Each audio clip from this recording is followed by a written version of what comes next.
Hi, it's Mary here at Wild Heaven Farms. Welcome to my kitchen. Today I'm going to show you how to grow your own sweet potato slips. It's mid-March here in Southwest Ohio, so everybody's a little anxious to be doing some gardening, but it's really too early to be putting anything out yet. So I am just enjoying my garden time in the house. So let me show you how to do this. Come on in for a closer look. Okay guys, if you want to get sweet potatoes slips like this to plant in your garden, I've done all of this from this one potato here. This one. I got these out of the regular sweet potato bin at Meijer around Thanksgiving. So, and all I did was I took a clean jar, some water that the bleach has left out of. This was tap water. I just let it sit for a few days, and a potato.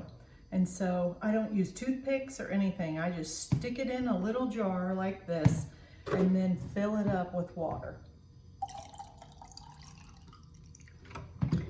Now this is the longest part of this, is waiting on your sprouts to come. We're going to get that down in water, and I'm going to check on this every 2 to 3 days to make sure that there's still water on this part. And these little spots right in here, they will all take off and look like, these in a few days.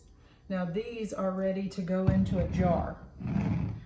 And so I'm going to show you how I do that for when you get your potato to this stage. It might take 2 or 3 weeks, but once they do sprout, this is only about 4 or 5 days of growth. So you just want to take your scissors and snip them off. Snip them off. I snipped all these off. There were 4, and I snipped them off and I put them in a jar like this.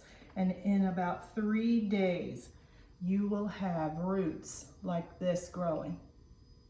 And so then what I did from that, which this is an end, you can see the little roots here. This is one that was getting away from me. So I just snipped it and put it in here, and it has rooted as well. And so you can see all of the great root growth in these. And you can see where I've snipped the ends off. So I'm just going to put this in the jar here. I'm going to give a little more water. If you have tap water, just fill something and let it sit open for 2 days, and that'll let the bleach dissipate. Okay, and that'll go in there.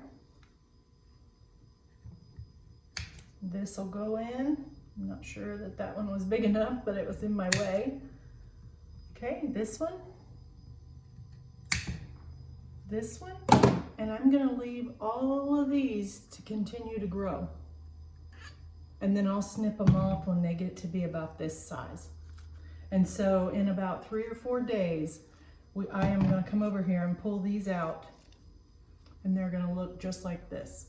So when it warms up in May here, I am going to have plenty of sweet potato slips to plant in my own garden. I'm planning on leaving some in the house. We want to try to eat the leaves as a green this year.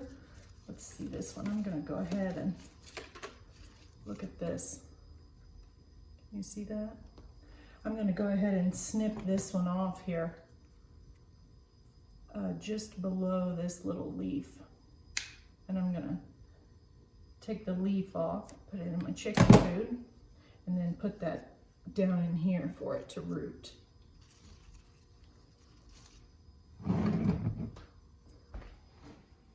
I hope you've been inspired to grow your own sweet potato slips. Run out and get you a sweet potato just as fast as you can, and pretty soon you will have all of this for your garden. I also wanted to show you the root system that's on this. I do change this water out every week. I change it out, and always put your potato back in the jar before you fill it, otherwise it'll overflow on you. So get out there and get started gardening sweet potato slips today. You still have plenty of time.